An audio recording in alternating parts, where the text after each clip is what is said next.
Aux offrandes et aux annonces. Voilà, donc vous avez en bas notre site internet église-villefranche-tarare.fr. Voilà simplement un peu de retour par rapport à cette semaine. C'est la semaine universelle de prière. Ensemble, poursuivons la mission, c'est le thème. Et mardi à 12h30, on était à l'église évangélique de Bélligny. On n'était pas nombreux. Moi-même, je n'étais pas là, mais il y avait 3 personnes qui ont représenté notre assemblée. Et vendredi, on était un peu plus à Trévoux. On avait eu encore un temps de prière. Et puis samedi, hier soir, c'était ici chez nous. Il y avait une vingtaine de jeunes. Ils ont passé un bon moment sur le thème de la mission. On a étudié ensemble la Bible, Jean chapitre 4, verset 4 à 42. Voilà, donc ça s'est très bien passé. Nous remercions le Seigneur. Donc voilà, pour vous dire que tout à l'heure, donc à partir de 13h, 13h30 au plus tard, on aura une réunion avec l'équipe d'accueil. Nous voulons soigner notre accueil. Et si vous avez envie de rejoindre le groupe d'accueil ou si vous voulez passer pour écouter ce qui va être dit, n'hésitez pas. Donc tout à l'heure ici à partir de 13h, 13h30. Voilà, dimanche prochain, après le culte, on va rester, on veut avoir un temps de prière. On veut jeûner, prier.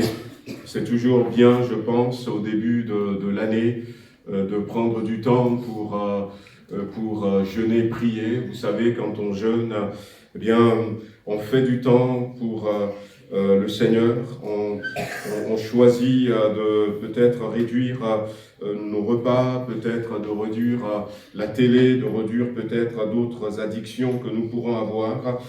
L'idée, c'est de passer plus du temps avec le Seigneur. Et surtout, en début d'année comme ça, je pense que, c'est bien.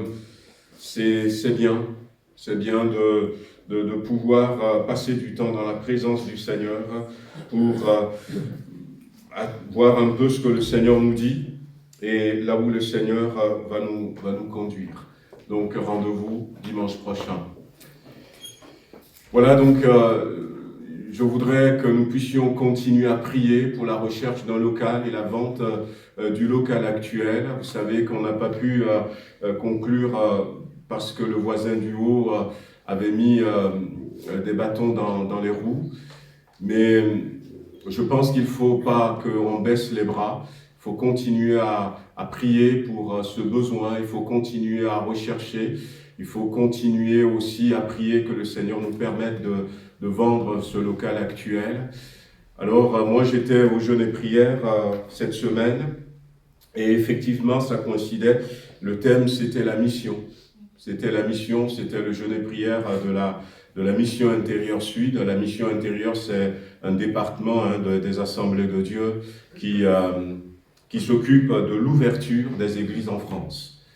Et il y avait un pasteur pakistanais que je ne connaissais pas avant, qui s'appelle Yad Kaiser, qui prêchait.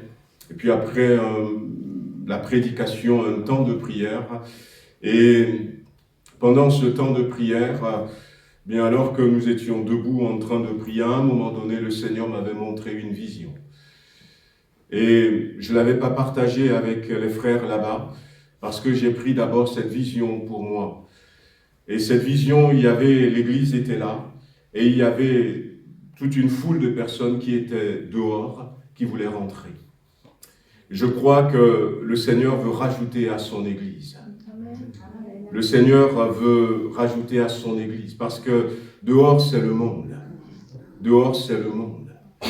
Et je lisais dans Genèse chapitre 24, quelques heures après, et puis pour la toute première fois, j'avais reçu une explication d'un verset que je n'avais pas reçu avant. Ce verset, c'était quand Abraham va demander donc à Eliezer de Damas d'aller chercher une femme dans sa famille. Et l'explication que j'avais jusqu'alors, eh bien, c'est parce que nous sommes de la famille d'Abraham. Et je peux développer ça. Nous sommes de la famille de Dieu, nous sommes la fille de Dieu. En tant qu'Église, je veux parler. Mais là, en lisant ce passage, le Seigneur me donne une confirmation. Il me donne une autre explication par rapport à ce verset qui était complètement différente de la mienne.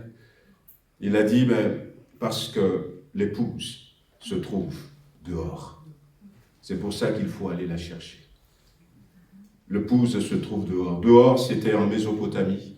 Dehors, c'était là où on adorait le dieu Lune. Dehors, c'était là où Dieu a fait sortir Abraham. C'est là où il a envoyé. C'est là où il nous a sortis. Parce que mon enfant, l'épouse, se trouve dehors. Et vraiment, je nous encourage à prier que Dieu puisse nous aider à avancer sur ce projet. Au niveau des annonces, voilà, rappelez que depuis le début de ce mois, nous avons changé l'horaire de nos réunions de vendredi. Au lieu de 19h, on l'a mis à 12h30. On va garder ça pour l'instant et puis on verra. Et j'ai rajouté aussi que les samedis matins, il y a sortie d'évangélisation. Il y a un groupe qui est en place qui va évangéliser. Prenons à cœur l'évangélisation, prenons à cœur la mission. Dimanche prochain, j'ai invité donc une jeune qui était partie en mission pour 2 mois à venir partager son expérience avec nous, jeune de 21 ans. Et je pense que ça nous fera du bien. Amen.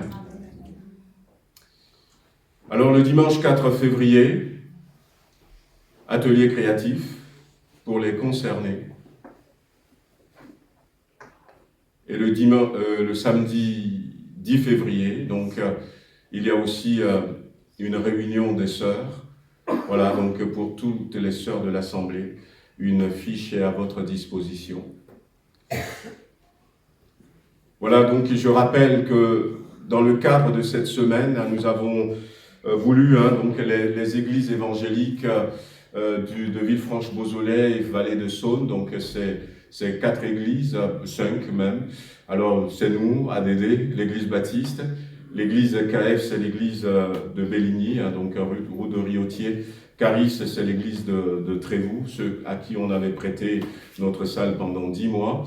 Et puis RNC, c'est Hachim, pour ceux qui le connaissent, donc qui a un groupe de maisons. Donc on s'est mis ensemble donc, pour ces réunions qu'on avait fait cette semaine.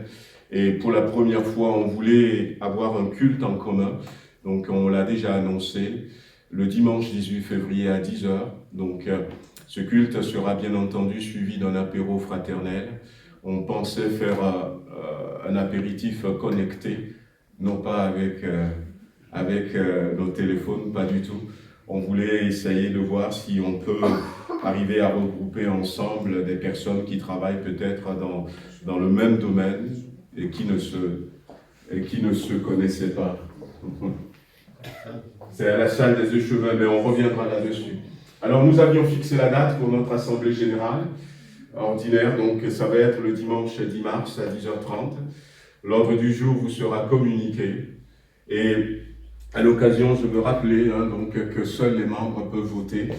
Alors j'ai marqué merci de vérifier votre statut, mais entre-temps, j'avais fait cette liste, la liste de ceux qui peuvent voter. J'ai ici 72 noms et j'ai marqué en commentaire si votre nom ne figure pas sur la liste, pas de panique. C'est peut-être parce que vous ne souhaitez pas être membre, alors vous n'avez rien à faire. Continuez simplement à venir aux réunions. Et puis, ou alors vous souhaitez être membre, mais vous n'avez pas encore rempli la fiche d'adhésion qui est à votre disposition. Alors faites-le sans tarder. Alors, troisième comment l'appelle-t-on, solution pour ceux qui n'ont pas leur nom sur la liste. Vous avez rempli la fiche d'adhésion et vous remplissez les conditions pour être membre, mais vous n'avez pas encore été ajouté, donc il faut seulement patienter, on va vous rajouter. Le quatrième point, c'est que vous avez rempli la fiche d'adhésion, mais vous ne remplissez pas encore les conditions pour être membre de l'Église. Alors j'ai rappelé en bleu, pour être membre, il faut être majeur, il faut être baptisé par immersion, il faut formuler, donc remplir la fiche, il faut aussi accepter nos statuts et la confession de foi des assemblées de Dieu, et il faut aussi participer à la vie de l'Église. Il faut participer à la vie de l'Église. Certaines personnes ont rempli, mais ils n'auront pas leur nom parce que s'ils viennent peut-être une fois par trimestre, ils ne participent pas vraiment à la vie de l'Église. Pour ceux qui sont malades, on le comprend. Les personnes âgées, on comprend. Mais les personnes qui sont portantes mais qui ne sont pas là, eh bien, après, donc c'est le conseil d'administration qui vérifie tout ça. Maintenant, cette fiche d'adhésion, je sais que pour certaines personnes ne veulent pas, donc, mais on avait commencé à généraliser ça dans nos églises en 2014, parce qu'au début des années 2010, on a eu des soucis, donc non pas au niveau des assemblées de Dieu, des soucis qui nous avaient amenés pour la première fois au tribunal. Et dans ces soucis, à un moment donné, il y avait le pasteur de cette église d'Assemblée de Dieu, avec quelques frères et sœurs, et puis il y avait un frère qui disait « Moi, je suis membre de l'église, et voilà ce qui s'est passé. » Et puis le pasteur a répondu « Mais non, il n'est pas membre de l'église. Il vient, mais il n'est pas membre de l'église. » Et puis le pasteur avait dit d'une autre personne « Elle est membre de l'église. » Et la personne a dit « Ah non, je ne suis pas membre de l'église. » Et là, le juge s'est arrêté « Mais comment est-ce qu'on est membre chez vous dans vos églises ? Comment est-ce qu'on est membre chez vous ?» Et c'est là où les juristes évangéliques du CNEF nous ont conseillé en tant qu'association. Et ça a été très compliqué cette affaire-là parce qu'un dit je suis membre, l'autre dit tu n'es pas membre, un dit tu es membre, l'autre dit je ne suis pas membre. Donc on a cette fiche des membres donc, qui a été maintenant généralisée avec les nouveaux statuts. Mais si vous n'avez pas envie, c'est dommage, mais venez quand même. Voilà. Je vous rappelle aussi, n'oubliez pas de vous inscrire pour le week-end d'église du 22-23 juin au Coteau Fleury. Donc, la liste d'inscription, ça doit être à l'accueil normalement. Ouais. Non, c'est pas à l'accueil, j'ai pas entendu. Ouais. Je suis en train de tout retaper. Bon, en tout cas, voilà. Et puis, voilà, il y a eu l'Index, donc l'Index mondial de la persécution des chrétiens, qui était sorti, il y a 2-3 jours. Donc, c'est Porte Ouverte qui nous donne ça. La persécution des chrétiens bat des records, mais le témoignage de l'Église persécutée reste puissant. Une situation qui continue de se dégrader. On a aujourd'hui 365 millions de chrétiens persécutés. Il y a 13 pays où la persécution est extrême et beaucoup de pays subsahariens en Afrique où la persécution est extrême. On a près de 15 000 églises qui ont été ciblées en 2023. Et en Chine, au moins 10 000 églises ont été forcées de fermer. Voyez-vous, donc les réalités en Inde, ce qui s'était passé au Manipur, il y a eu en moyenne 2228 églises qui ont dû fermer. Et puis on n'a pas rajouté le Pakistan, c'est là où il y a eu des endroits un peu compliqués. Et nous, au niveau de l'AEP, département auquel j'appartiens, nous on essaye justement d'apporter quelques réconforts dans ces pays persécutés, aux frères et sœurs qui sont persécutés. C'est pour ça que les premiers dimanches de chaque mois, on fait passer l'enveloppe verte, c'est pour la mission, ça nous aide à pouvoir les aider. L'année dernière, nous avions pu aider à hauteur de 2 000 € au Pakistan. Voilà, donc c'est notre église qui a pu aider jusqu'à 2 000 € au Pakistan. Il y avait des chrétiens qui étaient tellement pauvres, tellement en souffrance. La maman va prendre de la boue et va faire des galettes pour ses enfants. Voilà. Quand on avait vu des images comme ça, alors que nous on jette le reste de nos aliments, et on a décidé au niveau de notre église de les aider. Et même le pasteur à qui nous avions envoyé l'aide au Pakistan aujourd'hui avait quitté le Pakistan. Il a fui à cause de la persécution.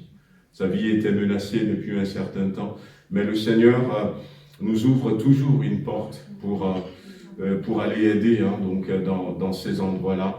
Donc c'est pour ça que je vous encourage à continuer à soutenir la mission en général. Quand on parle de mission, il y a tout ça dedans. Il y a l'ouverture des églises sur la France, et puis il y a aussi la mission à l'étranger. Voilà, que le Seigneur nous bénisse. Il y a la fête des conscrits dimanche prochain, donc la circulation est perturbée dans Villefranche. Voilà. Vous avez tout entendu. Il y a la fête des conscrits, donc dimanche prochain. La circulation est perturbée. Donc, venez tôt. Assez tôt, hein. Voilà. Et voilà, que le Seigneur nous bénisse. On va prier. On va remettre encore ces moments entre les mains du Seigneur. Et puis, j'ai envie de partager quelques versets avec nous.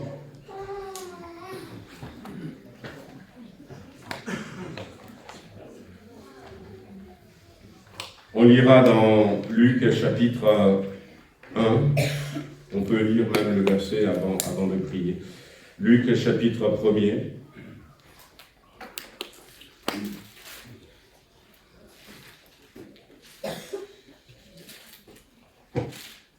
Alors on va lire à partir du verset 76. Luc chapitre 1er, verset 76. Vous savez, vous arrivez à me voir, hein, tous ceux qui sont là. Bon. Il est marqué « Et toi, petit enfant, tu seras appelé prophète du Très-Haut, car tu marcheras devant la face du Seigneur pour préparer sa voie, afin de donner à son peuple la connaissance du salut par le pardon de ses péchés, grâce aux entrailles de la miséricorde de notre Dieu, en vertu de laquelle le soleil levant nous a visités d'en haut, pour éclairer ceux qui sont assis dans les ténèbres et dans l'ombre de la mort, pour diriger nos pas dans le chemin de la paix. Or l'enfant croissait et se fortifiait en esprit, et il demeura dans les déserts jusqu'au jour où il se présenta devant Israël. Alors ce passage concerne une prière. La Bible dit que c'est une prière qui a été faite pour Jean-Baptiste, et c'était son père rempli du Saint-Esprit qui va prophétiser ces quelques paroles dans la prière. Et ce qui nous intéresse aujourd'hui, c'est que, ce que Dieu veut faire à travers Jean-Baptiste, c'est préparer le chemin pour Jésus-Christ. Mais ce que Dieu veut faire aussi, c'est par rapport au salut de l'humanité. Et ce matin, il y a un mot qui retient toute mon attention. La volonté de Dieu, c'est diriger nos pas dans le chemin de la paix. Ce matin, nous avions chanté ce cantique qui dit « Centré sur toi », mais j'aimerais que nous puissions parler d'une vie dirigée par Dieu, une vie dirigée par Jésus-Christ, les bienfaits qu'on peut avoir, les conditions pour pouvoir vivre cette vie dirigée par Jésus-Christ, par Dieu. Et je veux parler de ça aussi, surtout parce que nous sommes dans les temps où il faut laisser Dieu diriger complètement nos vies. Amen. Voilà, avant de développer, on va donc avoir ce moment de prière. Seigneur notre Dieu, nous désirons ce matin que tu continues de nous parler. Je veux croire de tout mon cœur que tu as commencé déjà à nous parler. Tu parles tantôt d'une manière, tantôt d'une autre. Et ce matin, Seigneur, tu as commencé à parler, mais parle-nous encore. Parle-nous encore, Seigneur, et montre-nous là où nous avons besoin, Seigneur, de saisir cette parole. Que la parole que tu veux nous annoncer ce matin ne soit pas simplement de la lettre, mais qu'il y ait l'esprit avec. afin que cette parole puisse nous rendre vie. Seigneur, je m'abandonne entre tes mains, conduis-moi, dirige-moi, et bénis ces instants au nom de Jésus-Christ. Amen. La Bible nous dit que lorsque Dieu dirige la vie de quelqu'un, eh bien, Dieu dirige avec assurance. Avec assurance. Il y a quelques jours de cela, nous disions, et quelqu'un me l'avait rappelé, que Dieu désire nous tenir par la main. C'était quelqu'un qui, dans un rêve, avait dit au Seigneur, « Seigneur, je veux te prendre par la main. » Et le Seigneur a dit non. Et la personne était restée en disant, « Mais je veux te prendre par la main. » Et le Seigneur a dit non. Et le Seigneur va lui dire, « Moi, je veux te prendre par la main. » Parce que si toi, tu me prends par la main, quand il y aura des moments difficiles, tu vas me lâcher. Mais si c'est moi qui te tiens par la main, dans les moments difficiles, dans les tempêtes, je ne te lâcherai pas. Et lorsque nos vies sont dirigées par le Seigneur, la Bible dit que nous avons l'assurance d'arriver à bon port. La Bible dit que nous pouvons marcher sans crainte. Il les dirigea avec assurance pour qu'ils soient sans crainte.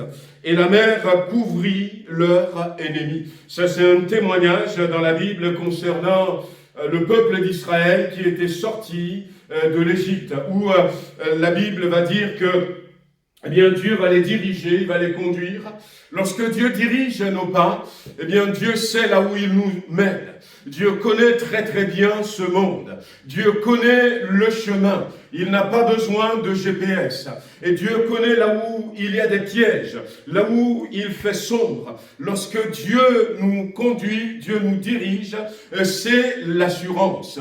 Et c'est pour ça que, eh bien, à un moment donné, Moïse va dire à Dieu, je veux que tu viennes avec nous. Et heureusement que Dieu était avec eux, il les avait dirigés dans le désert. Il était là à chaque fois, à travers la colonne, à travers la colonne de nuée, à travers le feu, la nuit. Dieu va les conduire pas à pas. Ils étaient sortis, et ils ne savaient pas où est-ce qu'ils allaient. Et la parole de Dieu disait simplement, et je vais vous conduire, je vais vous sortir de l'esclavage et je vais vous amener dans un pays où coule le lait et le miel. Et par quel chemin est-ce qu'ils vont passer? Ils ne le savaient pas. Et Dieu va les conduire, Dieu va les guider, Dieu va les diriger dans tous les jours qu'ils vont passer au désert, dans tout ce qu'ils vont avoir à rencontrer, Dieu sera toujours là. Et ce matin, j'ai envie de prendre la vie d'un autre patriarche, le dernier de nos patriarches, qui n'est autre que Joseph, pour nous parler un peu de ces bienfaits que nous pouvons vivre lorsque nous laissons notre vie dirigée par Dieu. Alors on va lire une première lecture simplement dans Genèse chapitre 39. On peut lire le verset 1er, le verset 2. La Bible dit, on fit descendre Joseph en Égypte et Potiphar, officier de Pharaon, chef des gardes égyptiens, l'acheta des Ismaélites qu'il y avait fait descendre. L'Éternel fut avec Joseph et la prospérité l'accompagnant. Il habita dans la maison de son maître, l'Égyptien.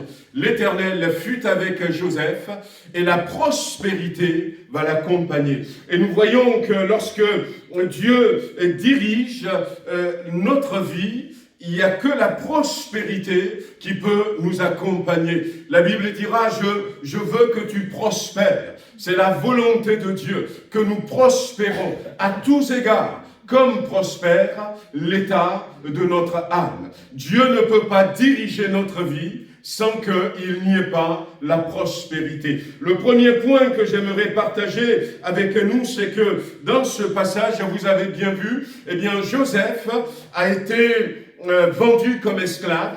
Et il était vendu aux Ismaélites. Donc Ismaélites, donc c'est les descendants d'Ismaël. Ismaël, donc Isaac, le grand-père. de Joseph, eh bien, si c'est en Afrique, je crois que dans la religion orientale, c'est la même chose. Dans la culture orientale, c'est la même chose. Joseph devrait appeler Ismaël papy, grand-père. Et ce sont les descendants d'Ismaël qui ont vendu.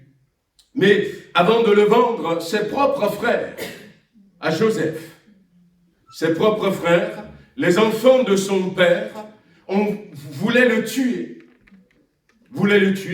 Et l'aîné qui tentait de le sauver n'a pas trouvé d'autre moyen que de permettre qu'il soit jeté dans un puits. Et là, alors qu'il était dans le puits en criant au secours, mais les autres ont tué un bouc pour manger, il y a ces Ismaélites qui passaient. Et alors, eh bien, les frères de Joseph ont fait un prix et ils l'ont vendu. La première des choses que je voulais vous dire ce matin, c'est que lorsque Dieu dirige une vie, ça ne veut pas dire que c'est une vie tranquille. Lorsque Dieu dirige une vie, ça ne veut pas dire qu'il n'y aura pas de problème, il n'y aura pas de soucis. Au contraire, parce que l'apôtre Paul dira, c'est quand je suis faible que je deviens fort. La puissance de Dieu se manifeste dans la faiblesse. Et ce sont des occasions que Dieu va saisir pour glorifier son nom. Et si nous ne comprenons pas ça, lorsque les difficultés viennent, nous allons écouter l'ennemi de notre âme. Nous allons écouter peut-être des mauvais conseils qui vont dire, mais si Dieu m'aime vraiment, pourquoi, comme je disais dimanche dernier à Albertville, en parlant de la résurrection de Lazare, en disant, mais si Dieu aime vraiment Lazare, si Jésus l'aime vraiment, pourquoi il ne l'avait pas guéri? Parce que Lazare était déjà malade. Et sa situation s'était aggravée. Et s'il l'aime vraiment, comme la Bible le dit, en plus la Bible va dire, lorsque les sœurs ont envoyé un message vers Jésus en disant, celui que tu aimes est malade, c'est-à-dire son état s'était aggravé. Et la Bible dira au verset 5, dans Jean chapitre 11, or Jésus agapao, or Jésus aimait d'une manière inconditionnelle Marthe, Marie et Lazare. Et malgré cela, Jésus n'a pas couru pour aller prier pour Lazare. Malgré cela, il n'a même pas dit, j'envoie un mot pour qu'il soit guéri. Il a laissé mourir. Oui, quand Dieu dirige une vie, il peut y avoir des problèmes. Il peut y avoir des situations compliquées.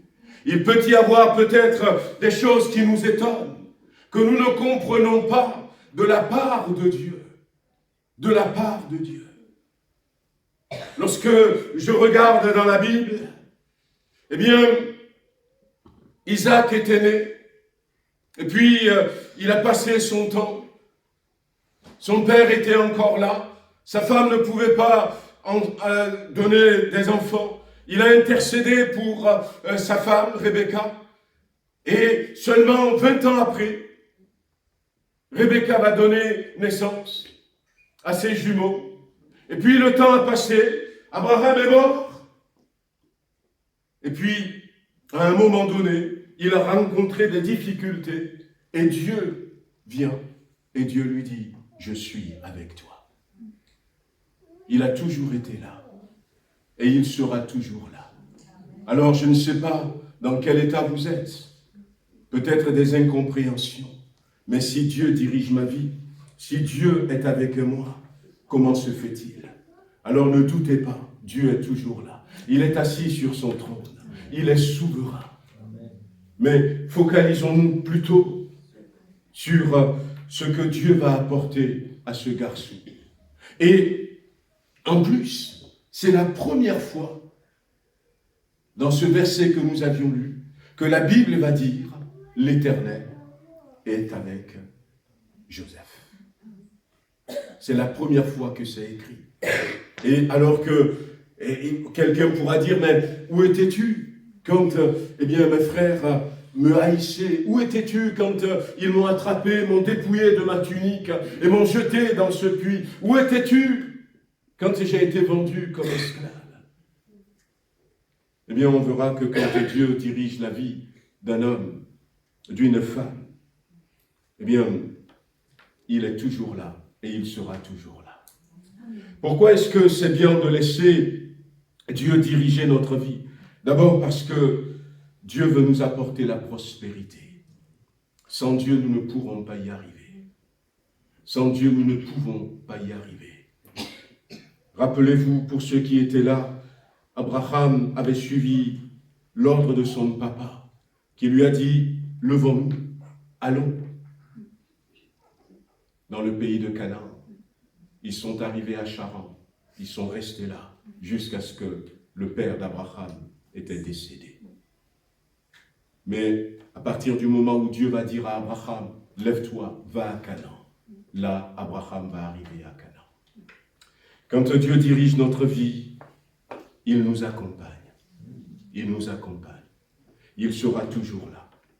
Et finalement, quand on regarde la vie de Joseph, on se rend compte que Dieu a voulu lui faire comprendre, à ce moment-là, écoute, je suis avec toi. Je dirige tes pas. Parce que Joseph est dans le besoin. Il est dans le besoin. Il a besoin d'être secouru sur le plan moral. À cause de ce traumatisme, être vendu par ses propres frères, être vendu par ses cousins. Des fois, on ne comprend pas comment est-ce qu'ils peuvent agir comme ça. Et l'erreur que nous faisons des fois, c'est chercher à comprendre. Et en cherchant à comprendre, nous aurons peut-être des réponses.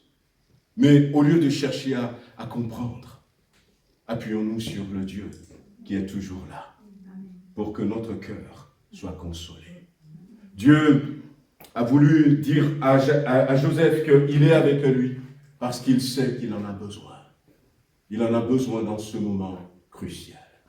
Et je ne sais pas dans quel temps vous avez, mais vous pouvez compter sur Dieu pour vous apporter le secours et le soutien moral dont vous aurez besoin. Dieu va dire à Joseph, écoute, je suis là avec toi. Parce que tout à coup, eh bien, Joseph va se retrouver seul. C'est la première fois. Même si après on nous a parlé de Ketura, la femme d'Abraham qui a eu quelques enfants. La Bible nous dit officiellement que Abraham avait 2 enfants. Et puis Isaac, son fils, va avoir 2 enfants. Mais Jacob, lui, va avoir en tout 13 enfants. 12 garçons et 1 fille. Et Jacob, le premier, va se retrouver avec 4 femmes. Et Joseph faisait partie d'une famille nombreuse. Il n'était pas fils unique, mais tout à coup, il va se retrouver seul, dans un pays dont il ne comprenait pas le langage. Lorsque Dieu dirige nos pas, nous ne serons jamais seuls. Nous ne serons jamais seuls. Je me rappelle encore du jour où ma maman était décédée. Elle était ici avec nous et puis elle était rentrée au pays. Sa santé n'était pas terrible. Et je me posais entre autres qu'elle rentre. Mais bon, je suis le petit frère et les 2 grands frères voulaient qu'elle aille quand même. Et puis elle était partie, son état s'était aggravé. Alors j'ai demandé à un de mes grands frères d'aller pour la ramener. Et mon grand frère devait partir le mercredi matin. Moi j'étais au Puy-en-Velay. Et j'ai dit, mais je viens mardi soir, je vais dormir sur Saint-Étienne. Je t'amène à l'aéroport. Et j'étais arrivé à Saint-Étienne, la nuit après la réunion. Et là, j'ai reçu un coup de fil. Maman est décédée. Maman est décédée. C'est ce que je voulais éviter. Mon papa est décédé 10 ans plus tôt. Et la maman est décédée. Et il y avait la douleur, comme vous le connaissez. J'étais couché chez ma sœur sur le canapé. J'arrivais pas à dormir. Et puis, j'ai entendu cette voix. Voici, je suis avec vous tous les jours. Il n'a pas dit le reste, mais il a rappelé le début de ce verset. Voici, je suis avec vous tous les jours. Et ça m'a réchauffé le cœur. Et je me suis réveillé. Et j'ai commencé à louer le Seigneur. J'ai pu consoler ma sœur chez qui j'étais. Et j'ai pu consoler mon frère. Voyez-vous, quand Dieu nous dirige, nous ne serons jamais seuls. La solitude augmente dans notre monde, malgré les réseaux sociaux. Dieu veut nous diriger pour que nous ayons quelqu'un constamment avec nous. Jésus nous a dit ce verset. Voici, je suis avec vous tous les jours. Et si c'est lui qui nous dirige, il sera toujours là. Lorsque Joseph va se retrouver là-bas dans ce pays d'Égypte, eh bien, ça ne va pas être facile. Il y aura des situations compliquées. Mais lorsque Dieu dirige nos pas, il nous donnera toujours la force de surmonter les situations compliquées et difficiles. Des fois, ça nous pèse parce que nous ne regardons pas vers lui. Parce que nous ne le laissons pas nous aider. Et lui, il veut nous dire encore ce matin, laisse-moi faire. Laisse-moi faire. Et il va toujours te donner, t'apporter la force de faire face aux situations compliquées. Il était esclave. Il a été vendu comme esclave. Mais, eh bien, finalement, parce que Dieu est avec lui, il avait la force de surmonter cela. Et non seulement la force, mais quand Dieu dirige nos pas, quand Dieu dirige notre vie, quand Dieu est au centre de notre vie, il nous apporte du succès. Quel que soit là où nous nous trouvons. Quel que soit là où nous nous trouvons. Bien-aimés, quel que soit là où nous nous trouvons, il nous apporte du succès. Quelqu'un d'autre peut venir et puis va jeter les grains par terre et arroser. Rien ne va se passer. Mais parce que Dieu est avec toi, toi tu viens, tu jettes les grains et tu arroses à peine et ça pousse. Parce que Dieu est avec toi. Parce que Dieu est avec toi. Et la Bible dit que Joseph était dans la maison de cet homme Potiphar. Et tout ce qu'il touchait lui réussissait. Tout lui réussissait. Parce que Dieu est avec lui. Et ce matin, je ne sais pas si votre vie est centrée sur le Seigneur ou pas. Mais lorsque Dieu est avec nous, ben Dieu va nous protéger. C'est vrai que je ne m'arrêtais pas pour lire tous ces versets, mais pour ceux qui connaissent l'histoire de Joseph, eh bien Joseph, malheureusement, va se retrouver encore en prison. Pourquoi? Parce que, eh bien, la femme de son maître, voyant que tout lui réussit, et que c'est un jeune garçon beau de figure, cette femme va lui dire, couche avec moi. Couche avec moi. Et Joseph va refuser. Joseph va toujours refuser. Et Joseph va dire, eh bien, à cette femme, il va dire, il n'y a pas de personne plus grande que ton maître dans cette maison. Mais comment ferais-je un aussi grand mal, et comment est-ce que je vais pécher de la sorte contre Dieu? C'est le verset 9 que j'ai lu. Il n'est pas plus grand que moi dans cette maison. Il parlait de son maître. Et il ne m'a rien interdit excepté toi, parce que tu es sa femme. Comment ferais-je un aussi grand mal, et pécherais-je contre Dieu? Quand Dieu dirige notre vie, Dieu va nous protéger contre le mal. Dieu va nous protéger contre le péché. Dieu va nous protéger contre le péché. Et Dieu nous protégera contre le péché. Il sait comment nous dire, ça c'est péché, mon enfant. Et comme la Bible nous dit que Dieu va dire à Caïn, le péché se couche à ta porte, mais toi, domine sur lui. Et Dieu nous protège contre le péché, contre le mal. ne nous soumets pas à la tentation, mais délivre-nous du mal, car c'est à toi qu'appartient le règne, la puissance. C'est ce que Jésus nous dit dans la prière, le modèle de prière qu'il nous avait laissé.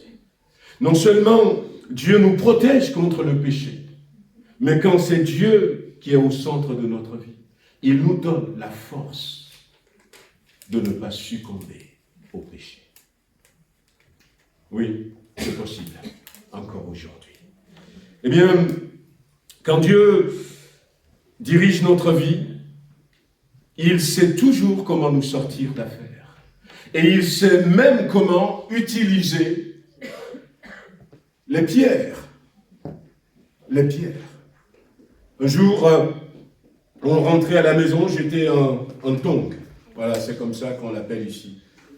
Certaines personnes ne portent pas de chaussures en Afrique et marchent pieds nus. Et puis, des fois, on a que des tongs. Et j'avais mon tongs, j'étais avec mon grand frère. On revenait peut-être d'une prière. Et on marchait pour aller à la maison, on marchait dans le sable, tout ça. Et puis, à un moment donné, quelqu'un avait laissé un clou. Et j'ai marché sur le clou. Et ça m'avait blessé. Ça m'avait blessé, ça m'avait percé à travers mon tongs. Alors, et puis après, j'ai regardé et puis j'ai pris le clou. On était rentré le soir, j'ai pris le clou. Mais comme c'est la nuit, tout ça, j'avais pas envie de jeter ce clou parce que je me disais quelqu'un d'autre peut. Et j'ai gardé le clou à la main. Et puis on arrive à la maison. Qu'est-ce qui s'est passé? Ça a disjoncté, on ne sait pas ce qui s'est passé. On a appelé l'électricien, mais il n'arrive pas. Alors, tout était sombre, la lumière ne marchait pas. C'est une grande maison, c'est la maison familiale. Et puis, on va voir l'électricien. Elle dit, mais vous n'arrivez pas? Il dit, mais j'aurais pu arriver si seulement je peux avoir un clou. Voilà. Et j'avais encore mon clou dans la main. Je ne me suis même pas occupé de la plaie parce que j'ai compris pourquoi est-ce que j'ai marché sur ce clou. Dieu sait, la Bible dit que quand l'Éternel approuve les voies d'un homme, il dirige favorablement même ses ennemis à son égard. Et on va mettre Joseph en prison, mais Dieu va utiliser ce moyen pour l'élever, pour le glorifier. Et c'est pour ça, il n'y a que Dieu qui peut faire ça. Il n'y a que Dieu qui peut faire ça. Et c'est pour ça que c'est bien, amis, de laisser Dieu diriger notre vie. Dieu va diriger la vie de Joseph aussi parce que il veut montrer qui il est au peuple égyptien. Dieu veut montrer sa grandeur. Dieu veut montrer qui il est, sa différence. Et c'est quand le Saint-Esprit se saisit de nous, quand Dieu nous dirige, quand il est au centre de notre vie, que notre vie devient un témoignage. Un témoignage. Ils ont dû comprendre. Et d'ailleurs, la Bible dira que Potiphar avait vu que l'Éternel était avec Joseph. Et je pense qu'il n'y avait pas que Potiphar. La Bible dira par exemple, déjà pour Abraham, lorsqu'il était à Guérar avec Abimelech, pour Isaac, lorsqu'il était là, même pour Jacob, on a vu que Dieu, l'Éternel, était avec vous. On a vu que l'Éternel est avec toi. C'est visible. Mais là, ces gens-là, ces Égyptiens vont comprendre finalement que quand Dieu est avec quelqu'un, cette personne réussit. Quand Dieu est avec quelqu'un, cette personne n'agit pas comme les gens du monde. Quand Dieu agit quand Dieu est avec quelqu'un, cette personne est honnête. Dieu veut montrer sa grandeur. Il veut montrer qui il est. Et quand Dieu dirige nos vies, eh bien, la présence, la direction de Dieu va nous apporter à aimer les autres. À aimer les autres. et à pardonner. À aimer les autres et à pardonner. Dieu va diriger la vie de Joseph pour lui, mais également pour les autres. Je dirais même que Dieu va diriger la vie de Joseph de manière à ce que, à travers Joseph, il puisse toucher les autres. Souvenez-vous, Dieu a dit à Abraham, toutes les nations seront bénies en toi et en ta descendance. Et Dieu n'a pas renoncé à ce vœu. Un vœu si cher à son cœur, que toutes les nations soient bénies. Et quand Dieu va nous diriger, c'est pour nous amener là. Et Joseph a compris. Il a compris. Et quand il a compris, effectivement, on voit qu'il avait une attitude de quelqu'un qui veut abandonner sa vie entre les mains du Seigneur. Et abandonner sa vie entre les mains du Seigneur, Joseph va faire preuve d'abord de repentance. De repentance. Parce que quand il était là, avec ses frères, avec son père, il était orgueilleux. Et il était le bien-aimé de son papa. Il attisait quelque part la haine que ses frères. Et je crois qu'à un moment donné, il a compris qu'il avait mal agi vis-à-vis d'eux. La repentance. La repentance, c'est, faire demi-tour. Ne plus continuer. La Bible nous invite, lorsque nous invitons Jésus à venir nous diriger, à porter le fruit de la repentance. Aujourd'hui, on a beaucoup de personnes qui ne savent plus se repentir. Et sans la repentance, Dieu ne peut pas diriger notre vie. On peut venir à l'église.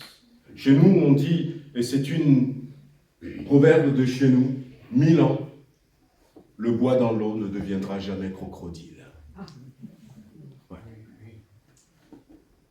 Sans la repentance, on ne peut jamais devenir crocodile, même si on est dans l'eau. Voyez, parce que la repentance me dit que je ne veux plus diriger ma vie. Je veux que ce soit toi, Dieu, qui dirige ma vie. Je ne veux plus suivre mes raisonnements. Et surtout dans un monde, comme je disais la dernière fois, où on est envahi par des raisonnements. Le monde a changé la manière de penser des hommes. Et je ne veux plus suivre ces choses, mais je veux maintenant te suivre. Je veux te suivre. La repentance, Joseph va commencer par là. Joseph va aussi apprendre le renoncement qui accompagne la repentance. Voyez, la Bible dit, c'est Jésus qui va nous dire ce verset en disant, si vous ne prenez pas, si quelqu'un veut venir après moi, qu'il renonce à lui-même et qu'il se charge de sa croix et qu'il me suive. Matthieu va le dire, Marc va le dire, Luc va le dire. Matthieu dira les disciples. Marc va rajouter, Jésus va adresser cette parole à la foule et aux disciples. Jésus était là, faisant des miracles. Il était merveilleux, Jésus. Et la foule voulait le suivre. Et Jésus va leur dire, si vous voulez me suivre, il faut que vous renonciez à vous-même et que vous vous chargez de votre croix. Et Luc va rajouter, à un moment donné, il va rajouter, quiconque d'entre vous ne renonce pas ne pourra pas être mon disciple. Le renoncement, l'abandon de soi, entre les mains. Laissez Dieu nous conduire, nous diriger, nous diriger. Un jour,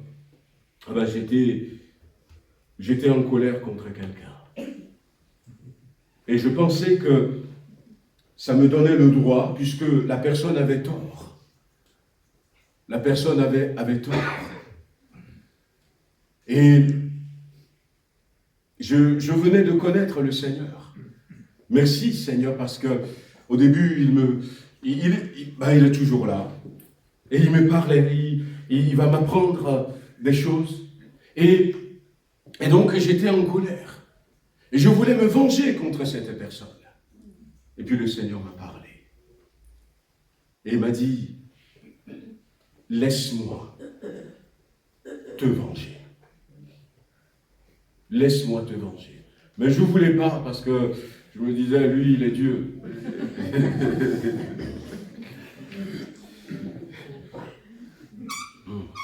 Et puis, comme je ne voulais pas, le Seigneur va me dire autrement. Un très bon pédagogue, notre Dieu. Il va me dire ceci. Je sais que c'est ton droit. Tu penses que c'est ton droit. Je ne veux pas te contrarier. Mais tu sais, tu peux aussi renoncer à ton droit pour moi. Ah ouais. Et là, ça m'a... Je sais que si je ne capitule pas, peut-être qu'il va revenir encore. Mais ça m'a parlé. Parce que dans les jours qui avaient précédé, j'avais médité sur ce passage où il a dit « Il renonça d'être égal de Dieu. Il s'est humilié lui-même, a pris la forme. » J'avais médité sur ce verset, j'avais prié sur ce verset. Est-ce que c'est pour m'apprendre ce que c'est que le renoncement, que le Seigneur avait permis cela? Mais j'avais compris. J'ai dit, mais Seigneur, j'ai compris. Je renonce à me venger. Je renonce à mes droits. Je renonce à tout. Et je remets tout entre tes mains. Fais comme tu veux. Amen. Joseph va vivre la repentance, le renoncement. Joseph va vivre aussi le contentement. Quand Dieu nous dirige, quand Dieu est là, eh bien, la direction de Dieu, ça va être le contentement. C'est vrai que Joseph dira à un moment donné à l'échanson du roi, « Souviens-toi de moi, quand tu seras dehors. Je suis hébreu et je n'ai rien fait pour être dans cette prison. » Il voulait que cet homme parle de lui au roi. La Bible dit qu'il s'était passé 2 ans. L'homme n'a rien dit. Mais Joseph, on a vu que ce n'est pas quelqu'un qui va se plaindre constamment, mais il va être satisfait.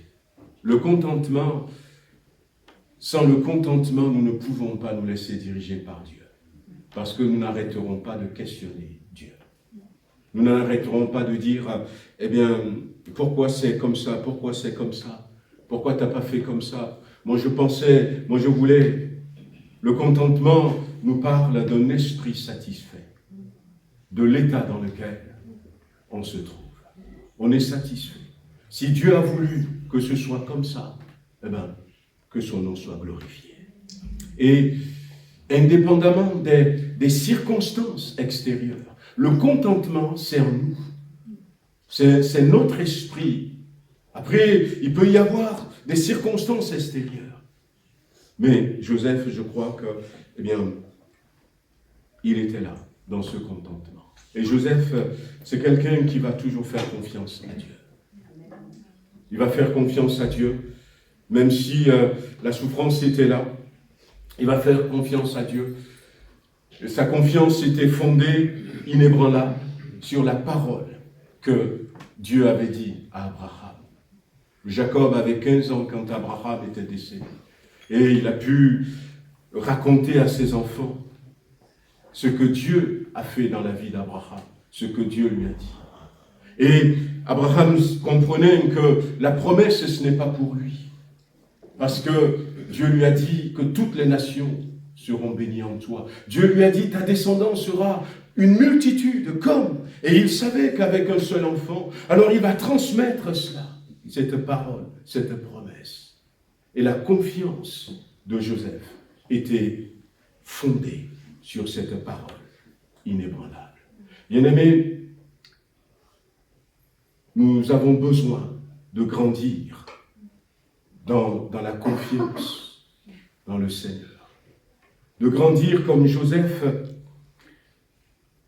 avoir cette vie centrée sur la promesse, la Bible, la parole de Dieu. Gardons nos yeux fixés sur la Bible.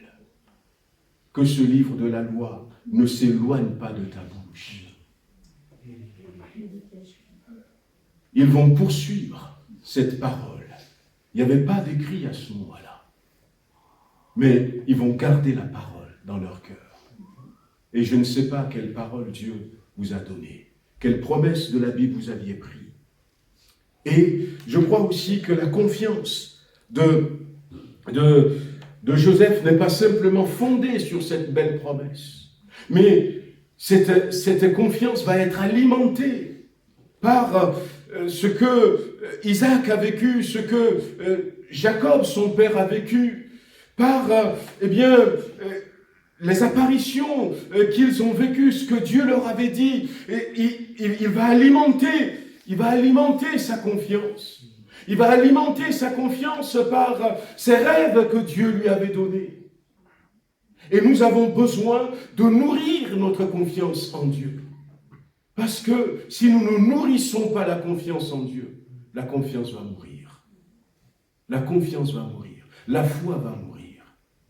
Là encore, la parole de Dieu. La parole de Dieu. Les expériences que Dieu nous a données de vivre.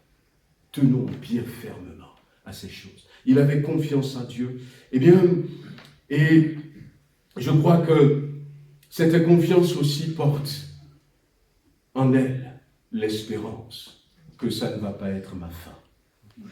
Moi, j'ai trouvé dans le fait que Jacob et que Joseph disent à cette échanson, parle de moi à Pharaon.